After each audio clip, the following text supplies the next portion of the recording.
au milieu des conditions générales de délabrement spirituel dans lequel Israël se trouvait et que nous venons d'esquisser, cette femme, Anne, s'impose à notre attention et nous impressionne par l'intensité de sa douleur.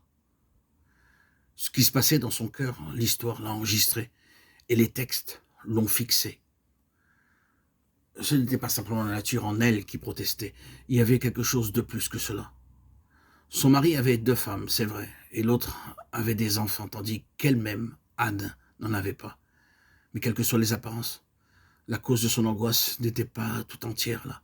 Si son état naturel est pour une part dans sa souffrance, il n'est pas tout, il y a autre chose. Il n'est pas douteux pour moi, et je n'ai aucune hésitation à dire que cette profonde affliction est motivée chez Anne, non pas tellement par son état physique que par la situation dans laquelle se trouve le témoignage de Dieu. Comment j'en viens à cette conclusion? Par le simple examen des faits.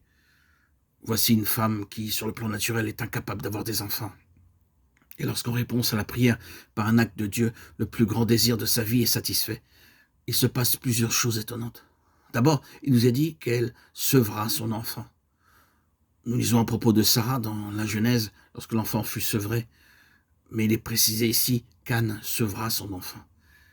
Et la façon dont la chose est mentionnée trahit de la part d'Anne une détermination de se séparer de lui.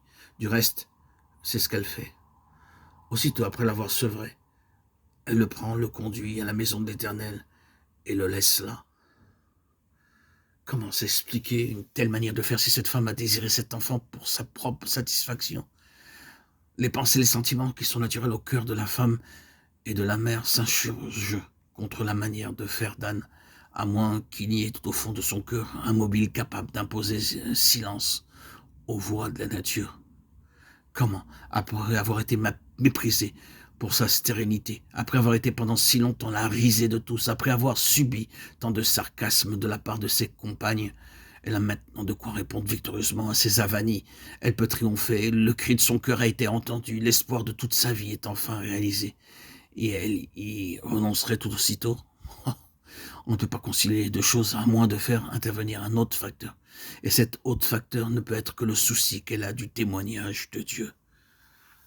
Dans ce fils qui vient de lui être donné par un acte d'en haut, elle entrevoit un avenir plein de promesses, un changement, un renouveau dans la vie spirituelle de son peuple.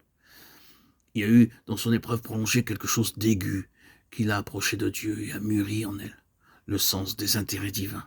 Et maintenant, aussitôt qu'elle peut se séparer de son fils, elle le donne. Ce qui l'y pousse, ce sont les intérêts de Dieu. C'est son désir de voir un changement dans les conditions lamentables qui l'entourent. Ses pensées gravitent non pas autour d'elle-même, de sa propre satisfaction, de la joie qu'elle a de se sentir si largement dédommagée de ses souffrances. Non, sa grande préoccupation, c'est le témoignage du Seigneur. Si nous nous en tenons aux principes spirituels qui sont à l'arrière-plan du récit, nous pouvons dire que la stérilité d'Anne représente une intense, une douloureuse inquiétude pour la cause de Dieu, pour ses intérêts, pour son témoignage, pour l'état spirituel de son peuple. Inquiétude sans issue, puisque, au point de vue naturel, la possibilité pour Anne de faire quoi que ce soit pour servir ses intérêts paraît tout à fait exclue. Étrange situation. Oui, vous vous en rendez compte, frères et sœurs.